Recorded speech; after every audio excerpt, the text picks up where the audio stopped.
We cannot rely as extensively as we have in the past with respect to overseas countries, including China. It still has to be held accountable. So maybe, this is a maybe the corporate tax rate of 21% should be lowered by 50% to about 10.5% for corporations who are coming back home. Maybe that's something to look at.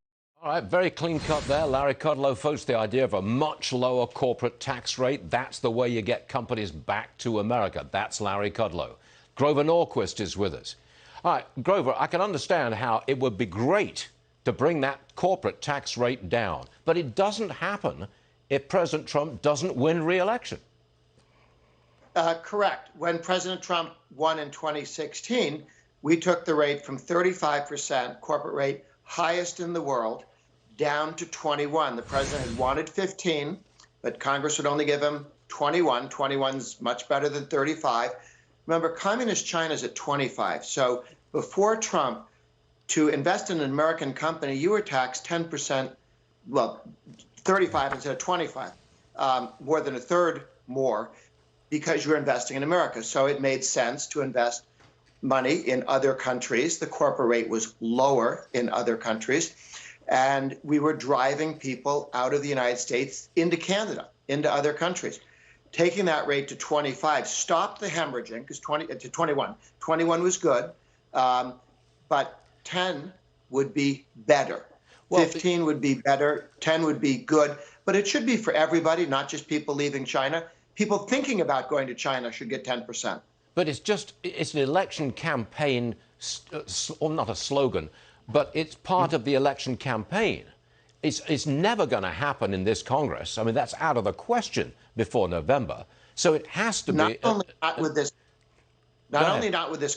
but Biden, who's the Democratic nominee, we assume, he's argued for going back to 35. Sometimes he says 28. Sometimes he says repeal it all, which means 35.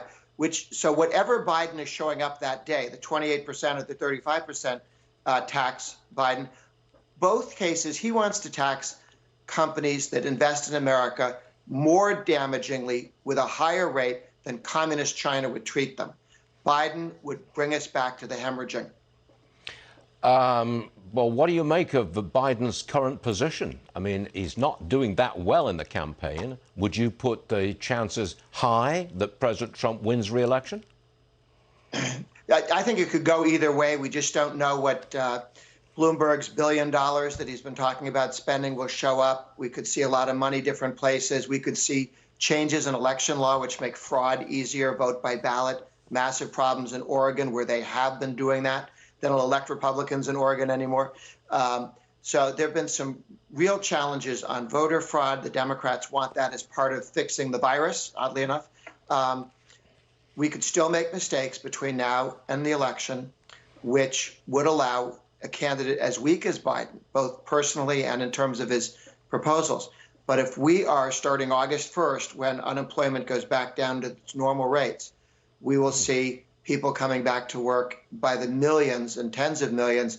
All of August, all of September, all of October will be periods of strong growth, assuming we don't let Nancy Pelosi talk us into some poison pill. Well, that high $600 a week unemployment was a poison pill. It slows the recovery. That's true enough. Thank you, Grover. Thank you very much indeed.